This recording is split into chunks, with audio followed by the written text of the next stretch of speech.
తెలంగాణ రాష్ట్ర రాజకీయాల్లో కొండ దంపతులు విలక్షణమైన రాజకీయ నాయకులు అనడంలో ఎలాంటి సందేహం లేదు. ఇలా ఎందుకు చెప్పాల్సి వచ్చిందంటే ఖచ్చితంగా కొండ మురళి కావచ్చు, కొండ సురేఖలు కావచ్చు.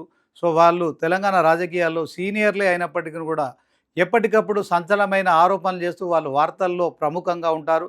సో తెలంగాణలో కాంగ్రెస్ ప్రభుత్వంలో మరి బీసీ మహిళా మంత్రిగా ఉన్న కొండా సురేఖ కూతురు కొండా సుష్మిత పటేల్ కూడా మరి తల్లిదండ్రులకు తగ్గ వారసురాలుగా కూడా నిరూపించుకుంటుంది.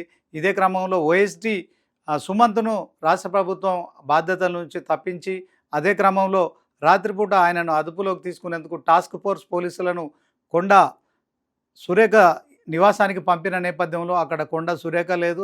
అదే క్రమంలో కొండ మురళి ఇద్దరు తల్లిదండ్రులు లేరు. కానీ కుమార్తె కొండ సుష్మిత పటేల్ మాత్రం సుమంత్ను అరెస్టు చేయడానికి వచ్చిన పోలీసులతో వాగ్వాదానికి దిగడం కావచ్చు. అదే క్రమంలో మీడియాతో మాట్లాడుతూ తెలంగాణ సీఎం రేవంత్ రెడ్డిపై కావచ్చు, అదే క్రమంలో తెలంగాణ సీఎం రేవంత్ రెడ్డి అనుచరుడుగా చెప్పుకుంటున్న రోహిన్ రెడ్డిపై వివాదాస్పదమైన వ్యాఖ్యలు చేయడం కావచ్చు. సో మనం చూసాము. సో ఈ సంచలనాలన్నిటికి కూడా తెరదించుతూ మొత్తానికైతే ఇటు టీపీసీసీ అధ్యక్షులు మహేష్ కుమార్ గౌడ్ కావచ్చు, అదే క్రమంలో డిప్యూటీ సీఎం బట్టి విక్రమార్క కావచ్చు, కొండా దంపతులను సీఎం రేవంత్ రెడ్డి నివాసానికి తీసుకెళ్లారు. సో మొత్తానికి ఆ వివాదం సమసిపోయేలా కూడా మనం ఏదైతే తీసుకున్న చర్యలు ఏవైతుందో మొత్తానికి కొండా ఇష్యూ క్లోజ్ అయిపోయిందని చెప్పుకోవచ్చు. సో దీంట్లో మరి సుష్మిత పటేల్ చేసిన వ్యాఖ్యలు ఇంకా సోషల్ మీడియాలో వైరల్గా మారుతున్నాయి. సో ఓఎస్డీ సుమంత్ అనే ఇష్యూలో ఆమె మరి కొంత ఓవర్గా రియాక్ట్ అయ్యారు. సో తెలిసి తెలియకుండా మాట్లాడారని చెప్పి కొండ సురేఖ చెప్పడం కావచ్చు. మొన్న 10 రోజుల క్రితం జరిగిన క్యాబినెట్ మీటింగ్కి గైరాజరయ్యారు. సో అదే క్రమంలో ఆ ఇష్యూ బర్నింగ్గా ఉన్న నేపథ్యంలో సో మీనాక్షి నటరాజన్ కలిశారు. సో ఆ తర్వాత మరి అప్పుడు క్యాబినెట్ సమావేశం ఉండే, ఆ క్యాబినెట్ సమావేశానికి కొండా సురేఖ అటెండ్ కాలేదు. అయితే నిన్న జరిగిన క్యాబినెట్ భేటీకి ఆమె అటెండ్ అయ్యారు. ఎందుకంటే 3 రోజుల క్రితమే మరి తెలంగాణ సీఎం రేవంత్ రెడ్డి నివాసానికి బట్టి విక్రమార్కతో పాటు మరి టీపీసీసీ అధ్యక్షులు మహేష్ కుమార్ గౌడ్తో కలిసి కొండా దంపతులు వెళ్ళారు. సో మొత్తానికి అక్కడ మరి ఒక ఫోటో మనం చూసినట్టయితే సో ఇష్యూకు తెర పడినట్టేనని చెప్పుకోవచ్చు.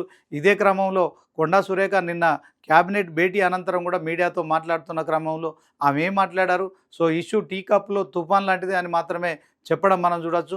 ఆ బయట కూడా ఒకసారి చూద్దాం. ఒక కాంగ్రెస్ కుటుంబంలో టీ కప్పులో తుఫాన్ లాగా మన కుటుంబాలలో గొడవలు వస్తాయి. అట్లనే కొన్ని మిస్అండర్స్టాండింగ్స్ వల్ల మాలో కూడా కొంత గొడవ రావడం జరిగింది.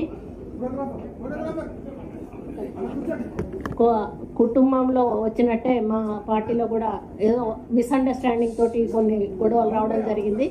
మరి కుటుంబం అన్నాక అందరం కలిసి నడవాల్సిందే.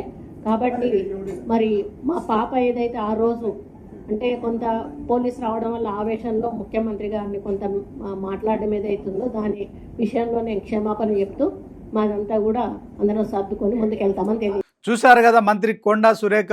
మరి ఒకవైపు బీసీ రిజర్వేషన్ల అంశం కొనసాగుతున్న నేపథ్యంలో మహిళా మంత్రిగా కొండా సురేఖ కావచ్చు, తర్వాత ఆమె ఏకైక కుమార్తె కొండా సుష్మిత పటేల్ కావచ్చు, సో అదే క్రమంలో కొండా మురళి కావచ్చు.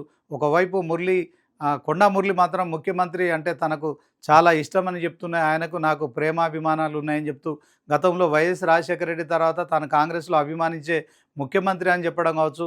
ఏకైక కుమార్తె కొండా సుష్మిత పటేల్ మరి తెలంగాణ సీఎం రేవంత్ రెడ్డితో పాటు ఆయన అనుచరుడు రోహిన్ రెడ్డిపై చేసిన వ్యాఖ్యలు కావచ్చు. తర్వాత అదే క్రమంలో మరి రివాల్వర్ ఏదైతే ఉందో దాని అంశం కూడా బహిర్గతం చేయడం కావచ్చు. సో ఓఎస్డీ సుమంత్ విషయంలో ఆమె కొంత అతిగా స్పందించారు. అదే క్రమంలో పోలీసులపై కూడా దురుసుగా మాట్లాడే ప్రయత్నం చేశారు.